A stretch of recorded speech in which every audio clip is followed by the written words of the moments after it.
Hey everybody, my name's Scott Stollar, Sellitscott Real Estate. I help overwhelmed heirs understand real estate in a way that helps them reclaim their lives. And today I have one of my favorite people, Jessica Coghill. She's an integrative nutritionalist. She's got a master's of science in nutrition, and she's a board certified nutritionist. Thanks for being here, Jessica. I know a lot of the people that I work with, they've just lost someone close to them. And during that time of initial loss, I'm talking like the first week or two, it can throw you into a fight or flight pattern, and it could make it so it feels like maybe having a few extra drinks after a long day, dealing with the range of emotions, the volatility of all those emotions, the great memories, the sad stuff, the fear, the anger. When people are trying to self-soothe through that and they're leaning towards things that maybe aren't the healthiest, what would be a better option for them? How could they kind of tame that stress in a way that's productive, but actually works? It's a really great question. And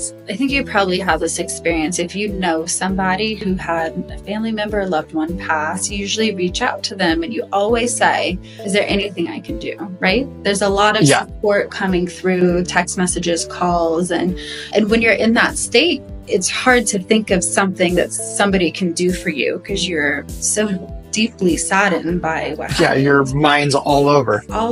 But I mean, I think one of the most important things to have during that time is company. If somebody says, what can I do? Maybe you could say, do you want to come over and watch a movie? Do you want to have dinner? You don't even have to talk. I think watching a movie is beautiful because you're just with somebody and you can be silent and watch. If you feel, moved to talk, then that's an option as well. But take advantage of people wanting to help. If I reached out to somebody who had lost somebody and I said, is there something I could do with it? If they actually gave me something to do, I would feel so happy to do it. Company is beautiful. Going to have a meal with somebody, because it's really difficult to feed yourself when you're mourning. Typically don't feel very hungry. Having somebody prepare meals for you is really beautiful. Having somebody order you a meal delivery service so you have food at home, because it's really difficult to cook for yourself during that time. Take advantage, but let people help you. It's okay to say yes in that situation. They want you to. Yeah, they do. And it's also a gift to let somebody help you. It's going to make them feel really good, like they're doing something, and it's going to give you something that you need in that moment as well. And then just to add on to that, one thing that I see a lot of times is that when the loss first happens, everyone's rushing to say, what can I do? What do you need help with? But then after about 2 weeks, all of those offers for help get real quiet, and it's not as fresh in the people who weren't immediately affected by its minds. So it does tend to slow down. So even with that, just remember who reached out and don't feel bad reaching out to them 2-3 weeks later. If right now doesn't work, but you find in a few weeks you need someone, reach out. I completely agree with that. Also taking advantage of things like investing in yourself a little bit more than you maybe would. In what way? Tell me more. Getting somebody to come clean your house if you typically clean your own home, because that's really... What about massages? Self-care like that? Doing things that are passive for yourself, I think is great. A massage is passive, active self-care. Acupuncture is a really, really amazing way to help the mourning process, flow through your body. Getting somebody to come clean your house, ordering a meal delivery service, all of those things are really, really going to be super helpful during that time. What else? What else can you think of? What about so when people are doing that and they say hey, you're going through a hard time, do you want to have a drink? When you're in a state of heightened emotions or heightened stress, how does that, let's just choose alcohol, for example. How does that affect you differently during that high range of emotion time? The emotions have a lot more energy than normal. I mean, it's going to affect you differently than prior to that when you go out on a Friday, Saturday night and go get dinner and drinks with a friend, right? Yeah, you'd be more prone to it being a cyclical event for you because drinking is basically masking the emotions that you're feeling. And you're doing that as a self-protective mechanism because the feelings are too difficult, right?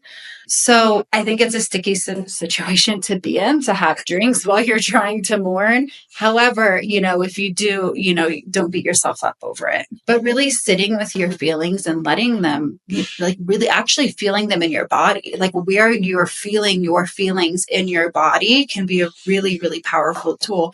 And it could be as easy as lying on the bed and feeling where the grief is sitting in your body and just sitting with it, which can be uncomfortable, but it helps you process it somatically, right? Because if we don't process our feelings somatically, what happens is they get trapped in our body. And that also doesn't mean that you need to sit there and wallow in it or focus on it for too long. You could kind of take small little chunks and then start to learn how to work with your breath to allow that to leave that part of your body, correct? Absolutely. This sounds like, what are they talking about? Working with somebody who can guide you through that can be really, really, really powerful. I like to think about it like if you have a child or if you have a pet, if that child or that pet is, upset, right? What happens if you ignore them? To get more upset. They're going to get more upset. It's going to get worse and worse and worse until they explode, right? But if you tend to them when they start to have these needs, then it's going to be a lot easier to manage. So it's the same, like if you have a drink because you are masking your feelings, you want to ignore your feelings, they're going to end up building up in you and it's going to become worse and worse and worse. Let's go a little bit deeper on that. Let's say if someone says, okay, Scott, okay, Jessica, I get what you're saying. Breathe into where it sucks. Like, don't pay attention to it too long. Like, recognize the feelings. Okay, but when I recognize them, it makes me really angry or really sad, or it gives me panic attacks. In that moment, if someone does need some additional help, I mean, are there better options than just running to the doctor and hoping they give you a bottle of Xanax to get through it? Yeah, I mean, working with a professional, like a psychologist that is more somatically based is great. Working with a meditation teacher, working with somebody along those realms that are well versed and well educated in somatic releasing your emotions through somatic means. Talk therapy is really beautiful. It is needed. But if you're just doing talk therapy and you're not also releasing throughout your body, you're kind of missing a piece there. That's also why exercise is so helpful with stress, because it helps. Absolutely. Explain it, please. Explain it in better words than I can. Yeah, I mean, if you're moving, exercise has so many benefits. It's crazy. Like you can exercise out of so many bad habits that you've done in your life. Like if you were a smoker, if you had poor eating habits at one point, if you did other things that were harmful to your health and you kept a consistent exercise routine without, there's a lot of studies that show that it kind of balances things out, which is kind of wild. Exercising when you're grieving, one, it can be really difficult to do that, to muster up the energy and the strength to do that. But when you get to a state when you can, it just flushes everything out of you. Emotions, all those types of things. I mean, I do think that you do need to, feel into when you're like how you said, if you're feeling angry, if you're feeling sad, that's okay. That's normal. I think that we think if we're not feeling happy, if we're not feeling good, if we're not cheery all the time, there's something wrong with us, but we're human beings. Like we're going to be depressed sometime. We're going to be sad. We're going to be angry. I remember when I lost my mom, there was this, probably within a month, there was a picture that a friend of mine took of me, and I saw that picture later and I had the biggest smile on my face. And just after, it was like the day after they took that picture that I saw it, and I felt so guilty going through everything and just losing my mom to see myself just in this one moment with so much joy on my face. And it really taught me that the emotions going through that will catch you off guard. So you kind of have to do this stuff so that you don't have those times where you're caught off guard, that it slips you into those moments where you're like, okay, that was a rough day. I really feel like I need a drink. Or that was a tough day. I need to, find something else to help me get my mind off of it. It's called survivor's guilt, right? Yeah. When you're happy after somebody has passed, and that's really difficult to deal with. After you're through a state of mourning and then you start to feel good again, it's like, why should I feel happy? Or why should I feel good? I'm going to loop back to it again. I think the most powerful tool in getting through the grieving process is having people with you. Totally. If you feel like after a hard day, you want to go have a drink or you want to kind of like disassociate a little bit, disassociate with a friend. I mean, it's not disassociation, but like having that camaraderie or just having somebody with you to talk to or be quiet or whatever is like so healing. It's not disassociation. It's actually feeling into yourself and feeling into another person who like loves and cares about you. And it's totally okay to have that friend come over and just ask them how their day was, some about their life and their world, rather than just dumping all the stuff on them about what you're going through. Mm-hmm. Absolutely. And then like not talking, like doing the movie. I often recommend this to clients who have a hard time meditating. So meditation is, I love meditating. I know you do too. You're an avid meditator, and it can be really difficult, I think, especially if you're struggling with something like some strong emotions, if you're not well versed in meditation, because it can just feel like all these things are going crazy in your head if you're sitting in silence. So one way to get around it is to get a coloring book and color in a coloring book. It sounds so silly, but having a task that you're focused on, that your mind is connecting to your body, to the motion of the crayon, and you're doing something creative, is also a very healing somatic release. You could do that with a friend if you don't want to be alone doing that. I love that. I used to recommend that people just make art, just draw, but I find that could be very frustrating for some people.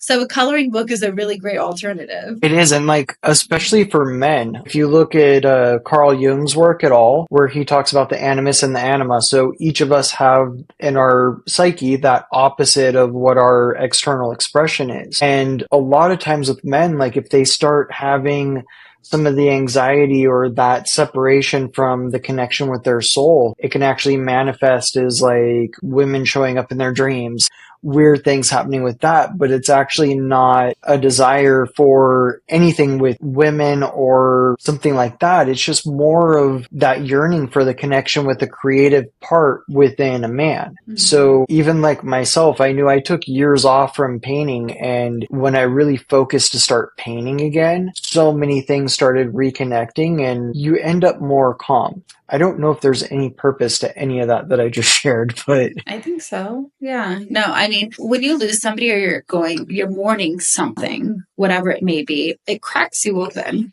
and you see the world in a completely different light than you're used to seeing it. And there's something really beautiful in that. I mean, it's absolutely very painful, but there's something really beautiful. Like you said, that like if you're having dreams of women because you're connecting with your opposite, whatever it may be, you're going to start tuning into your soul and who you really are, and lean into that. What is that going to show you about who you are, or the world that you live in, or how you see things, or how you want to show up in your life, that you're blessed to be alive still? Absolutely. And that's exactly why I say that as you heal, your perceptions will change. So going away from that, let's say like rapid fire 3 things. Like it sounds like if you're going through this, you should definitely find some kind of creative outlet, because that will help occupy the parts of your mind so that they don't wander down the path and you're not susceptible to the range of emotions as if you weren't giving yourself something you can express yourself with. Absolutely. You know what just popped into my mind that would be a beautiful activity? Ceramics. Because you go to a studio, you're around people.